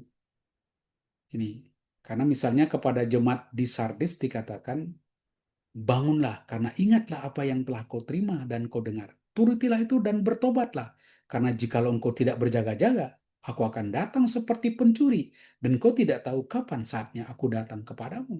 Ini kan seperti mengunjungi jemaat di Sardis yang mungkin ketiduran, ya, bermalas-malasan. Jadi kan sekarang, di waktu sekarang, bukan di akhir zaman. Ini mungkin ya, karena itu memang tidak bisa diputuskan apakah mengacu ke akhir zaman atau sekarang. Yang penting ini saya kira orang harus berjaga-jaga, memperhatikan pakaiannya. Artinya menjaga perilaku dengan menjauhkan diri dari dosa serta menjaga kualitas imannya. Di pakaian kan menunjukkan identitas seseorang juga. Ya. Ini di dalam konteks ini identitas moralnya. Dan ketelanjangan kan seringkali simbol kelemahan tanpa pelindung. Nah, jadi Yesus katakan ya, kamu harus menjaga pakaianmu, jangan sampai kamu telanjang, tampak kelemahanmu, tindakan-tindakan amoralmu, jangan sampai begitu. Jadi menjauhkan diri dari dosa, menjaga kualitas iman. Kepada jemaat di Sardes, Kristus juga menyinggung pakaian dalam kaitannya dengan berjaga-jaga. Dia katakan, tetapi di Sardis, ini kan apa ini, surat untuk 7 jemaat, salah satu kepada gereja di Sardis. Di Sardis ada beberapa orang yang tidak mencemarkan pakaiannya. Mereka akan berjalan dengan aku dalam pakaian putih, karena mereka adalah layak untuk itu. Barang siapa menang, ia akan dikenakan pakaian putih yang demikian. Jadi simbol kualitas dia yang bersih, kudus, jauh dari dosa. Ditekankan di sini. Dengan memperhatikan pakaiannya, mereka tidak akan berjalan dengan telanjang dan kelihatan kemaluannya. Jadi mereka tidak akan berjalan melakukan tindakan-tindakan yang tidak senonoh, yang tidak sepantasnya. Ini. Sehingga kualitas imannya adalah kualitas iman yang tinggi, iman yang menyelamatkan, bukan hanya iman asal-asalan saja, sekadar hanya mulut. Nasihat ini mengingatkan kita akan nasihat Yesus kepada jemaat di Laodikia yang memiliki kehidupan iman yang suam-suam kuku. Ya, jangan beriman tapi iman yang suam-suam kuku tidak efektif. Supaya engkau membeli daripadaku emas yang telah dimurnikan dengan api, agar engkau menjadi kaya, dan juga pakaian putih supaya engkau memakainya, agar jangan kelihatan ketelanjanganmu yang memalukan. Jadi harus pakai kualitas moral hidup yang baik supaya jangan tampak kelemahan kita yang memalukan, yang harus ditutupi kelemahan-kelemahan kita sebagai umat beriman. Nah, ini itu inti dari penumpahan cawan ke-6. Di cawan ke-7, ini menumpahkan cawan ke angkasa. Dalam kedatangan Kristus yang kedua, binatang dan nabi palsu akan ditangkap dan dilemparkan hidup-hidup ke dalam lautan api. Pada penumpahan cawan ke-7 ini, kerajaan setan dihakimi. Penumpahan cawan itu berkaitan dengan pengikatan dan pengemenjaraan iblis dalam jurang maut dan pengurungan setan di padang gurun yang sebelumnya mereka sebut Babel. Nah, ini pada cawan ke-7 ini dilemparkan cawannya itu ke angkasa. Jadi, kita lihat apa yang terjadi sekarang, penghakiman untuk iblis ini. Lalu terdengar suara nyaring bait kata itu dari Allah sendiri. Jadi dikuatkan lagi oleh Allah sendiri penumpahan cawan yang ke-7 ke angkasa. Dia katakan, sudah terlaksana. Artinya murka Allah telah ditumpahkan semuanya, tuntas. Dengan penumpahan cawan ke-7 ke angkasa, Tuhan dari bait sucinya mengatakan, sudah selesai, sudah terlaksana, sudah terjadi. Penghakiman sudah jalan. Penghakiman terhadap Babel dan kota-kota bangsa tidak mengenal Allah sudah terjadi. Kerajaan iblis dan penghuni bumi telah hancur. Allah hadir kemudian melalui fenomena karena sudah dihancurkan. Sekarang Allah menyatakan dirinya. Teofani di sini berupa kilat memancar, guruh menderu, gempa bumi yang dahsyat. Ini sekali lagi sudah lazim sekali di Perjanjian Lama, khususnya di Keluaran 19. Nah, akibat dari gempa bumi ini, kota besar terbelah menjadi 3 bagian, dan kota bangsa-bangsa yang tidak mengenal Allah pun runtuh Ini akibatnya dari cawan ketujuh ini. Ini paling dahsyat karena kota besar itu terbelah menjadi tiga. Nah, ini kota apa? Banyak yang menafsirkan tuh Yerusalem terbelah menjadi utara, selatan, tengah. Ada yang melihat kota ini kemudian dinubuatkan oleh Yesus di sini akan hancur tahun 70, terbelah menjadi tiga.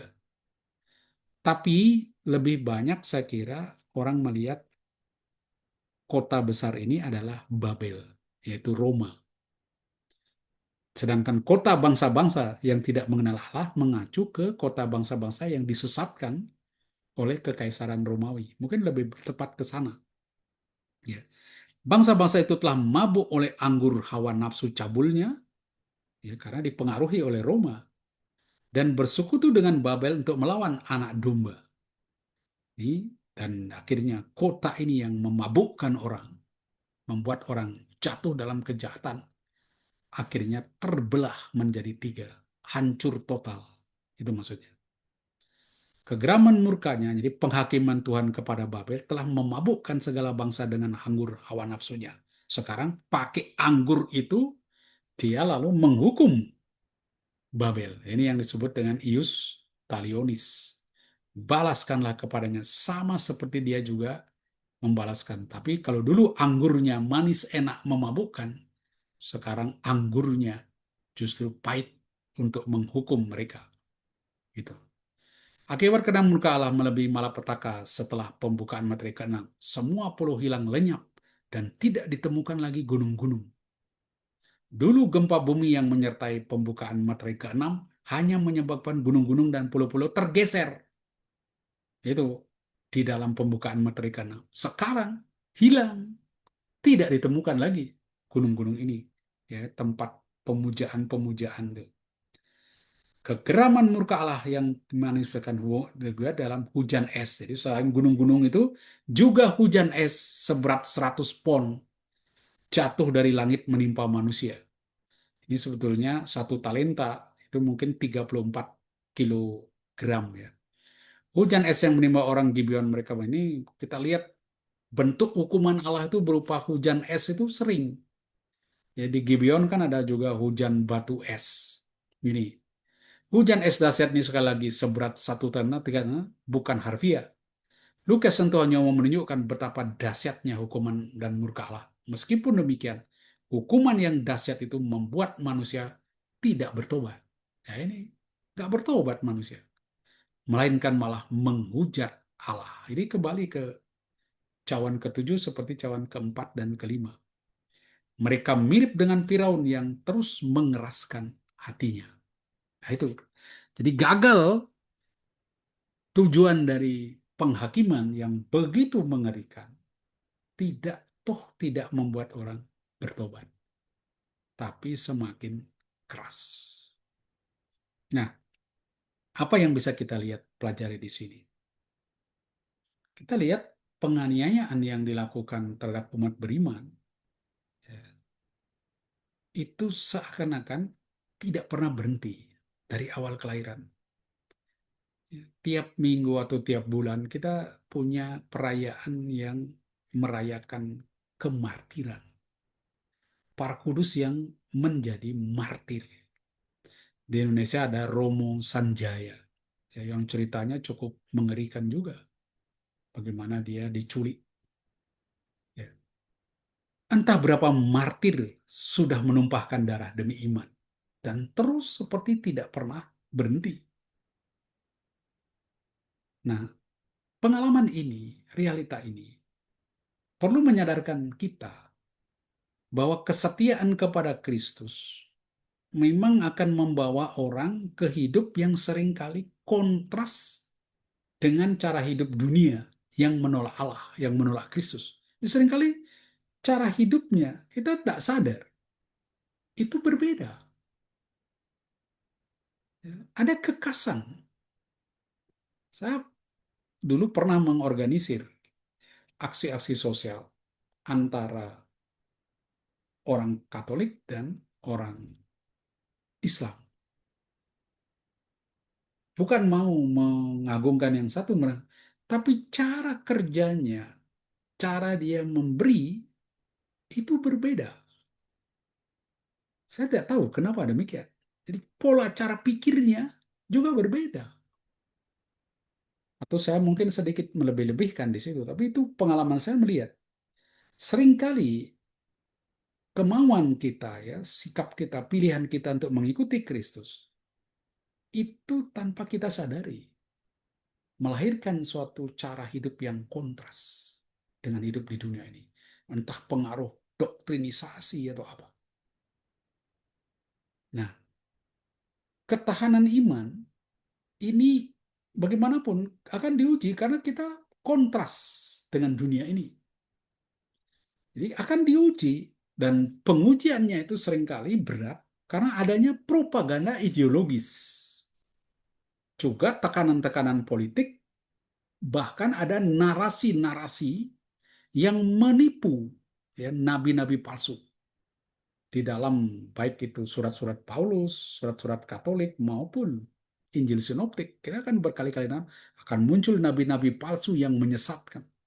Itu propaganda-propaganda yang membuat, ya, bukan hanya kita sesat, tapi juga melemahkan semangat, semangat kemartiran. Dan ditunjukkan hikmat ini yang ditunjukkan, yang dipresentasikan, dipropagandakan. Sekarang kan hikmat itu lebih luhur, lebih tinggi dari hikmat Allah. Sehingga orang mengikuti hikmat itu. Nah, itu terjadi di dalam kehidupan Rus yang menuntut orang akhirnya menjadi martir. Ini dalam menghadapi tekanan ideologi sesat yang memborbardirnya, umat beriman perlu selalu berjaga-jaga, memelihara pakaiannya. Artinya menjaga kualitas, bukannya kualitas moral, tetapi kualitas identitasnya sebagai orang Kristen, ya, integritasnya, dan kesuciannya sebagai orang yang menjadi milik Allah. Itu, itu bagaimana bertahan di situ dengan ideologi yang sesat ini. Nah, ketahanan iman tidak hanya karena orang terus mencoba bertahan. Wah, tahan, bercoba itu doa bertahan. Tapi juga melakukan perbuatan untuk menjaga kekudusan dan identitasnya, melawan tekanan yang dilancarkan oleh roh-roh najis itu. Orang harus berbuat sesuatu, jangan hanya defensif. Bagaimana dia berjuang juga menguatkan imannya melawan serangan-serangan itu. Nah, malapetaka-malapetaka yang menimpa orang-orang yang menyiksa para martir dapat memberi semangat kepada umat beriman untuk menjadi martir, saksi yang tetap setia dalam penganiayaan. Jadi ketika lihat musuh-musuh orang-orang yang menganiaya itu dihancurkan, ya, wah, itu ada sedikit, waduh, Tuhan ternyata tidak diam. Walaupun Tuhan tidak menghukum, tapi kita merasakan hukum alam yang menimpa dia itu memberi penghiburan. Ya, seringkali seperti pengumuman, pemakluman cawan murka Allah yang merupakan hukuman bagi orang-orang yang menyiksa, yang membuat munculnya darah-darah martir. Itu kan sedikit menghibur. Nah, kapokmu kapan terjadi? Di situ mereka dapat melihat Allah tidak berdiam diri, melainkan melakukan keadilannya. Ini kan yang sering kita tidak lihat. Kok orang-orang baik banyak yang menderita, tapi orang-orang yang korupsi, memutarbalikkan pengadilan, hidupnya terasa nyaman-nyaman saja. Sampai mati pun oke-oke saja. Ini sering melemahkan orang membela keadilan. Mungkin sementara ini roh-roh najis yang menyiksa itu tampaknya menang, tapi pada akhir sejarah Allah, merekalah yang akan dikalahkan dan bentuk-bentuk pemerintahan yang culas akhirnya akan binasa. Selain itu, harapan eskatologis akan menjadi amunisi yang dahsyat dalam memberi kekuatan moral agar bisa bertahan dalam penderitaan karena iman. Itu tetap ada harapan eskatologis. Supaya kita punya motivasi di dalam terus mengembangkan ketaatan iman itu. Sejarah telah menunjukkan bahwa kekuasaan dan pemerintahan di dunia yang menindas akhirnya runtuh. Ya, Allah akan menunjukkan keadilannya bagi para martir. Umat beriman tidak perlu mencari aman dengan menggantungkan dirinya pada kekuasaan di dunia ini yang jelas-jelas melawan Allah. Ya, seringkali gereja cari aman dengan apa? Ya, mengikatkan diri dengan penguasa. Ya, tiba-tiba penguasanya berganti, mulai bingung. Awalnya nempel begitu erat dengan penguasa, apa yang dikatakan penguasa didukung. Nah, seringkali lupa ketika penguasa menyampaikan hal-hal yang bertentangan, tidak berani bersuara. Seperti mendukung. Tapi ketika nanti penguasa ini berganti, mulai kebingungan di situ. Jadi umat beriman saya kira perlu jangan cari aman dengan menggantungkan diri di sana. Keamanan tidak terletak semata-mata pada keterikatan kita pada penguasa, tapi juga terutama pada kebenaran di situ. Nah, di sini kita lihat ya, dewasa ini Allah menunjukkan keadilannya jika para martir yang menderita tetap menderita, sementara para penindas selalu aman-aman saja, bahkan semakin berkuasa. Di mana kita bisa menemukan kemenangan iman orang-orang kudus yang tetap setia hingga akhir.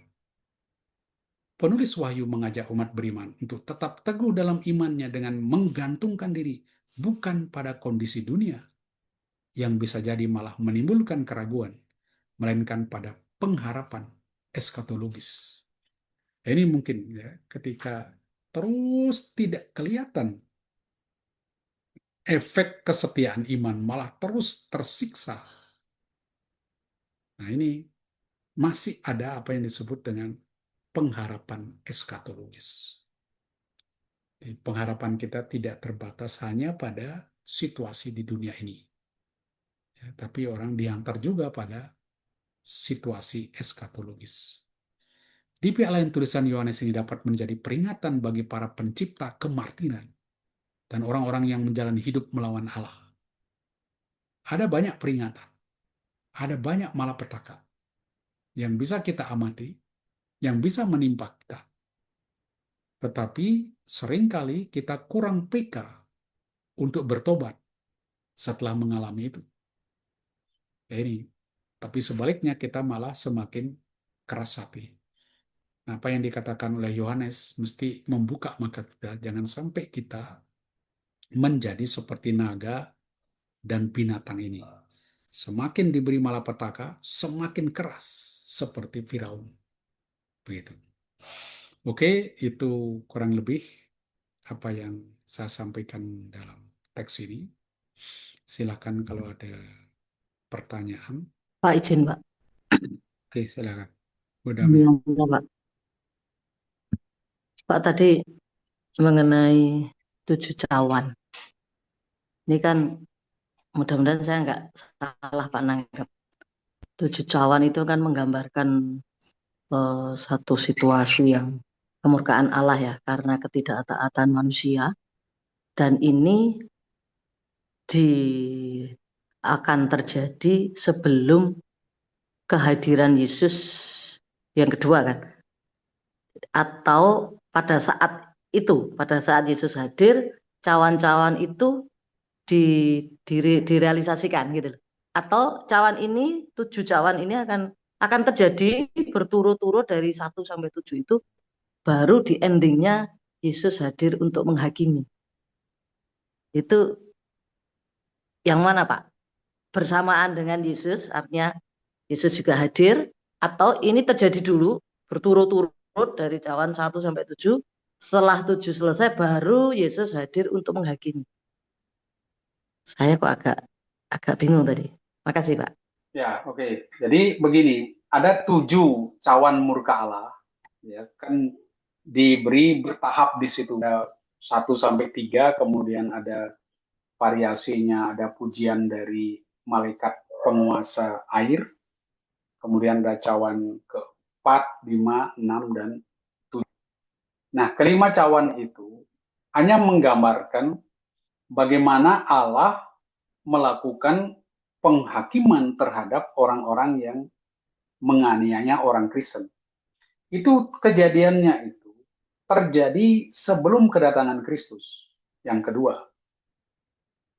memang ada apa itu ya, perbedaan pendapat di antara para ahli, khususnya di dalam peristiwa nanti yang terakhir itu, kapan itu terjadi, apa itu penumpahan cawan yang ketujuh itu, apakah itu nanti di akhir zaman, di kesusahan besar itu mengacu ke akhir zaman ataukah sekarang.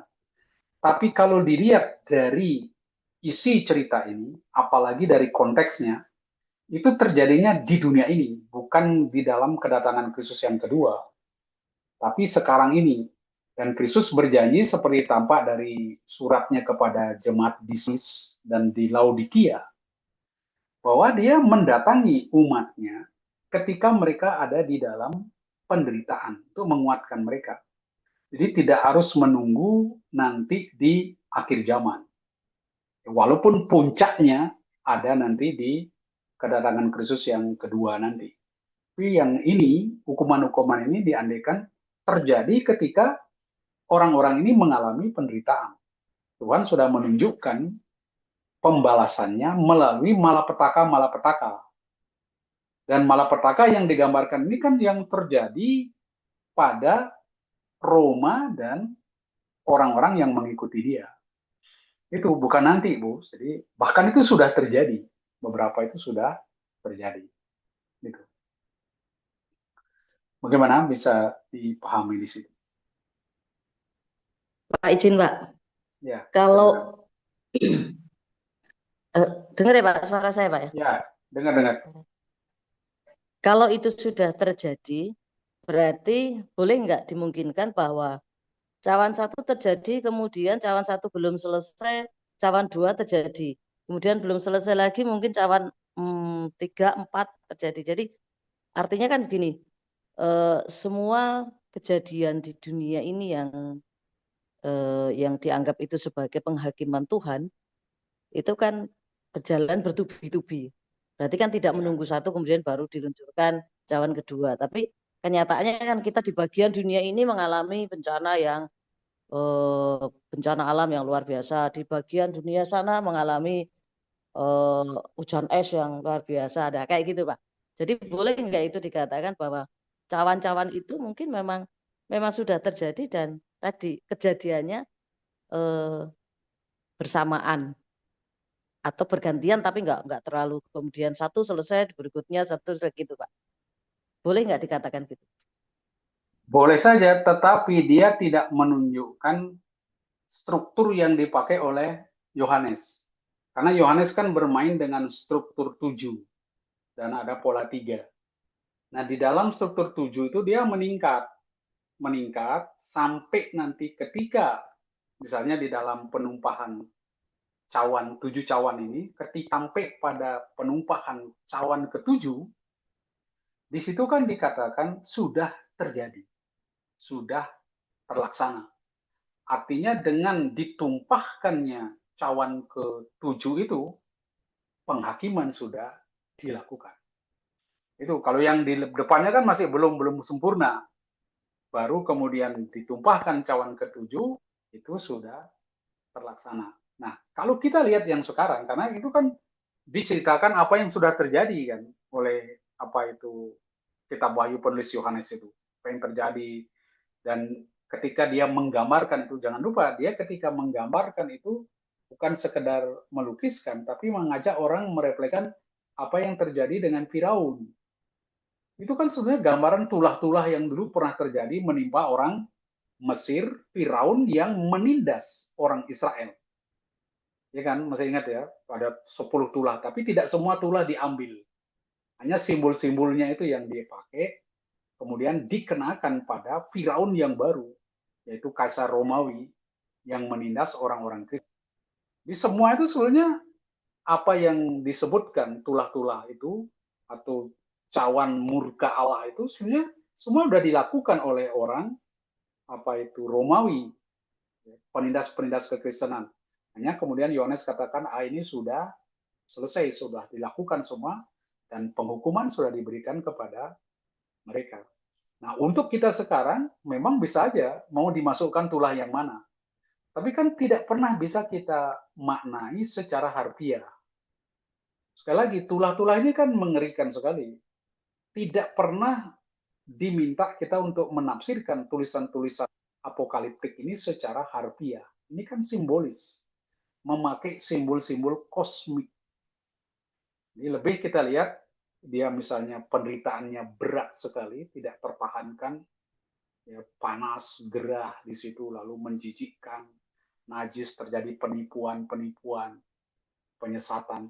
Kan itu aja sebetulnya artinya. Jadi bukan kita ambil dari makna harfiah itu. Dan dalam arti itu saya kira Ibu bisa aja mengatakan ini saya ngalami ini sekarang, nanti saya ngalami ini sekarang. Tidak harus tujuh-tujuhnya sekaligus. Tidak harus itu. Begitu. Bagaimana? Oke Pak, makasih Pak. Ganti yang lain monggo. Izin Pak. Ya, silakan. Iya, saya maaf tadi terlambat. Lama, aduh ketinggalan. Yang kedua, saya sapa Ibu Nini Lupi dulu ya Pak. Boleh ya Pak? Ya, Salam silakan. rindu buat Bu Nini. Ya Pak, Bu Yani. halo Bu, senang ketemu di sini. Pak, mau tanya nih. Nanti kalau saya salah pertanyaan saya nggak apa-apa ya, karena tadi saya ngejar separuh kan. Jadi begini, ini kan cawan yang tertumpah ya, yang ditumpahkan ya, yang ada di Wahyu 16 ini. Saya agak sedikit belum clear dengan yang sudah bab yang sudah yang dilompati, yang terlompati atau belum dibahas. Itu ada di Wahyu 5 dan 6 Pak, Wahyu 6 khususnya. Maaf, itu kan juga ada meterai. Ceritanya tuh di Wahyu 5 itu kan Yohanes menangis karena meterai itu nggak bisa dibuka. Kemudian Yesus Kristus yang sudah disembelih itu sebagai anak domba Allah, itu yang kemudian mampu membuka ketujuh meterai. Nah, di Wahyu 6 itu tuh disebutkan juga ada 7 meterai juga. Ini memang polanya kan 7 ya Pak. Tapi hampir sama. Nah, di meterai 1 sampai dengan 4 itu kan tentang kesulitan-kesulitan hidup sampai dengan maut mungkin yang dihadapin oleh pengikut Kristus pada masa penjajahan Roma sampai ke daerah-daerah di sekitar sana ya. Kemudian di meterai yang kelima itu kan para martir yang sudah dibunuh, yang kemudian mereka mendapatkan jubah putih. Kemudian meterai ke-6 itu sama, gempa bumi yang dahsyat dan matahari menjadi hitam, bintang-bintang berjatuhan masih ada, tapi memang tadi kata Pak Pascal kan masih ada ya, nggak lenyap gitu. Kalau yang di penumpahan cawan kan itu lenyap kan gitu. Lalu di meterai yang ketujuh itu sama, hari besar murka Tuhan. Nah, yang saya belum dong itu adalah ini kan di Wahyu 6 nih. Ini kan seperti apakah itu seperti penglihatan Yohanes. Kemudian nanti yang di tadi yang kita bahas hari ini di Wahyu 16 itu tuh semacam apa? Nubuatan yang semakin jelas. Penjelasan dari yang Wahyu 6 itu atau bagaimana, Pak? Ya. Begitu. Ya, terima kasih. Ya. Jadi kita melihat di dalam kitab Wahyu itu ada 3 pola 7 yang mengungkapkan penghakiman Allah. Pola pertama itu ada 7 meterai, kedua ada 7 sangkakala, dan puncaknya sekarang ini adalah 7 cawan murka Allah. Semuanya itu bicara tentang penghakiman Allah. Dan dia semakin intensif. Jadi teknik Yohanes memakai tulisan ini, awalnya tuh dia bilang, ini soalnya dia tidak bisa diketahui orang. Masih tertutup misterinya. Tertutup bukunya itu. Nggak ada yang bisa buka. Yang bisa membuka misteri itu cuma satu. Anak domba itu. Karena dia punya kuasa. Dibukalah misteri itu. Rahasia yang ada. Karena orang berpikir, ini penderitaan ini gimana ini? Kami menderita. Masih makna penderitaan ini? Lalu ditunjukkan, kamu nggak usah khawatir. Kamu kelihatan sekarang kalah, kamu sekarang menderita, tapi lihat, Allah sudah membuka meterainya ini. Dia akan melakukan pembalasan, penghakiman terhadap orang-orang yang melakukan penganiayaan terhadap orang Kristen. Nah, diberi tahapnya. Di tahapnya naik-naik, lalu saya katakan tadi yang kita bahas meterai ini puncaknya. Di sini masih berupa nubuat, lalu direalisasikan di dalam pasal yang kita 16 itu apa yang sebenarnya sudah Ya. diawali, semakin ditingkatkan, lalu dikatakan ini terrealisir. Di pasal inilah yang saya katakan puncaknya, karena sesudah ini mulailah dieksekusi. Ini kan masih bentuknya kayak nubuatan kan. Oh, akan Ya. terjadi gini, akan terjadi begini, masih mengharapkan orang bertobat. Ya. Baru di titik terakhir tidak mau bertobat sampai 7 udah selesai. Orang nggak mau bertobat makin keras, maka dieksekusi nanti. Terutama nanti di pasal 20. Itu Ya. akan dihancurkan mereka semua. Itu. Jadi ini memang dia Yohanes itu agak kayak spiral gitu, naik, mundur lagi, naik, tapi terus berkembang. Ya, berkembang nanti memuncak di dalam pasal 20 nanti. Tapi untuk penghakiman ini sudah menjadi puncaknya. Karena seluruhnya akan dibinasakan di sini. Misalnya di dalam sangkakala itu baru sepertiga, ya baru sepertiga yang dihancurkan, sepertiga kena airnya jadi darah. Nah ini sekarang semuanya kena, kayak naik gitu loh. Makin intensif hukumannya itu. Itu teknik Yohanes yang diberikan. Ya. Nah kita posisi kita yang jadi itu. Iya, jadi posisi betul. Jadi posisi kita saat ini itu kan masih di apa nama meterai yang keberapa atau di cawan yang keberapa kita nggak tahu ya Pak. Karena kan sebagian sudah terjadi dan sebagian belum kan? Ya. Kita harus lihat dia semakin diintensifkan. Jadi di meterai sebelumnya kita udah punya bayangan sedikit, tapi baru kecil. Nah ini makin besar sehingga ketegangannya tuh makin naik, ini sekarang muncak. Di dalam puncaknya ini sampai kita lihat tadi, ya mereka akan dihabisi seluruhnya. Bukan hanya sepertiga lagi, misalnya seperti itu. Ya. Jadi saya katakan tadi ya kemartiran itu ini buah akibat dari orang-orang yang menjadikan orang-orang lain sebagai martir, itu mereka kena hukuman, kena akibatnya sekarang. Nah, salah satu misalnya nih yang ditanyakan oleh Pak Wiryawan misalnya, dia katakan mengapa rangkaian hukum tujuan murka Allah di Wahyu 16 disebut sebagai puncak penghakiman dan bagaimana hukuman itu kemudian mencerminkan prinsip keadilan Allah, lex talionis. Jadi, kalau lex talionis itu misalnya mata ganti mata, gigi ganti gigi. Tapi tekanannya di dalam lex talionis itu yaitu orang itu dihukum dengan apa yang dia pakai untuk berbuat jahat. Itu sebenarnya gagasan dasar di dalam lex talionis itu. Sehingga apa? Sebenarnya kan hukuman itu berjalan secara otomatis, bukan Tuhan yang menghukum sebetulnya. Orang kena sendiri akibat dari hukumannya, maka itu hukumannya mirip dengan cara dia melakukan kesalahan. Tujuannya apa? Supaya ketika orang kena hukuman itu, kena dampak dari perbuatannya itu, dia sadar akan dosa, dia diingatkan, saya dulu gini ya, maka sekarang saya begini. Nah itu, seperti Daud misalnya, ketika istri-istrinya diperkosa oleh Absalom, dia ingat bagaimana dia berdosa memperkosa, meniduri Batseba. Seperti itu. Nah ini juga ketika orang-orang ya naga dan binatang-binatang itu ya, kekuatan Roma membuat orang-orang di dunia ini mabuk anggur nafsu, ya, anggur yang memberi kenikmatan, mereka sekarang kena hukuman berupa juga mabuk dengan anggur, tapi anggur yang menyakitkan, anggur yang membinasakan. Itu. Tapi kan dia disadarkan di sunat. Hanya saja di dalam konteks ini mereka tidak sadar. Jadi sebetulnya gagal itu bahwa orang-orang ini dibawa kepada pertobatan. Ini, nah di dalam teks ini Pak Wiryawan tanya, kenapa penghakiman di dalam rangkaian hukum ketujuh yaitu hujan es tadi disebut sebagai puncak dari penghakiman.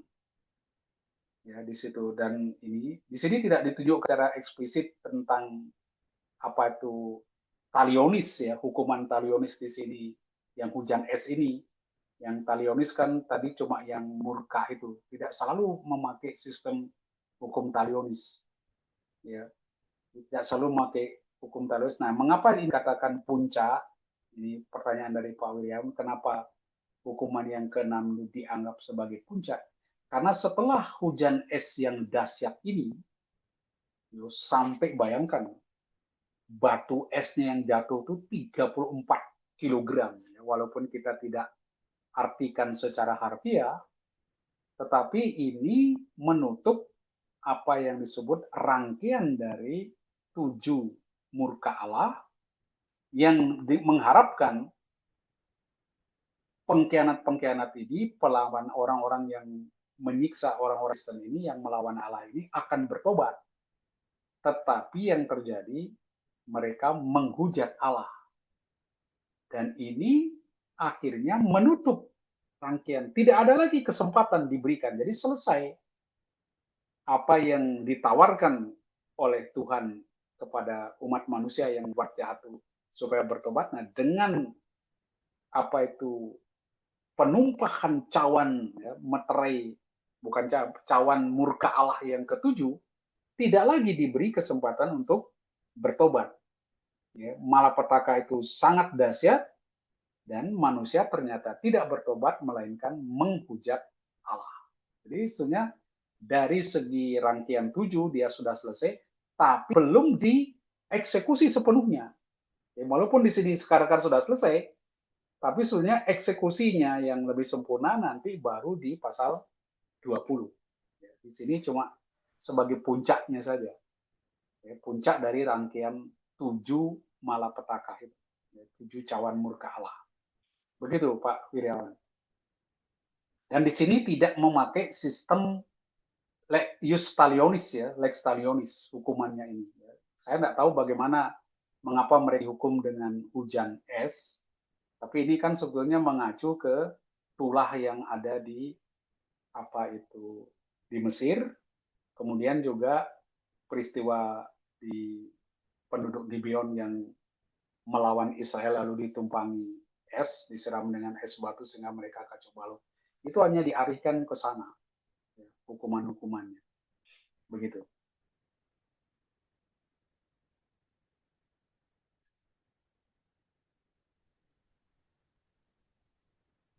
Terima kasih Bapak Skalis. Ya. Tapi suaranya putus-putus ya.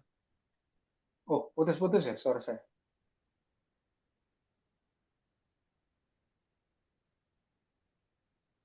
Masih putus-putus suara saya. Lancar, Pak. Ya.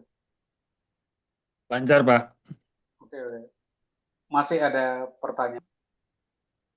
Sekali lagi ya, lex talionis itu tidak semua di dalam apa itu murka Allah, cawan murka Allah itu bentuknya itu memakai lex talionis ya, tidak semuanya. Tapi ada beberapa yang memakai lex talionis itu, tapi saya yang mau tunjukkan lex talionis itu maksudnya bahwa hukuman itu diperoleh atau diberikan sesuai dengan perbuatan yang dilakukan. Nah, yang di dalam yang ketujuh ini, kita tidak melihat ada lex talionis karena tidak ditunjukkan mengapa mereka dihukum dengan hujan es itu. Jadi ada hujan es besar, tapi memang awalnya kita lihat bahwa penumpahan cawan itu ke angkasa. Itu sudah disampaikan ini kepada Tuhan, sudah mengarah ke Tuhan. Lalu Tuhan mulai dengarkan, ya sudah terlaksana. Jadi sudah tuntas sekarang, nggak bisa lagi, udah selesai. Jadi murka Allah ini sudah tuntas, sudah semua saya tuangkan sekarang di situ. Lalu Tuhan menyatakan kuasanya kan, dia mulai hadir. Nih loh, saya hadir sudah menunjukkan kuasa saya lewat kehadirannya lewat fenomen kosmis tadi. Ada apa itu kilat, kemudian ada asap, ada gempa. Itu kan simbol Allah sudah menyatakan dirinya, kehadirannya dalam juga mengeksekusi hukuman itu. Itu dia katakan sudah terjadi, sudah selesai, sudah puncak pasal di hukuman yang ketujuh itu.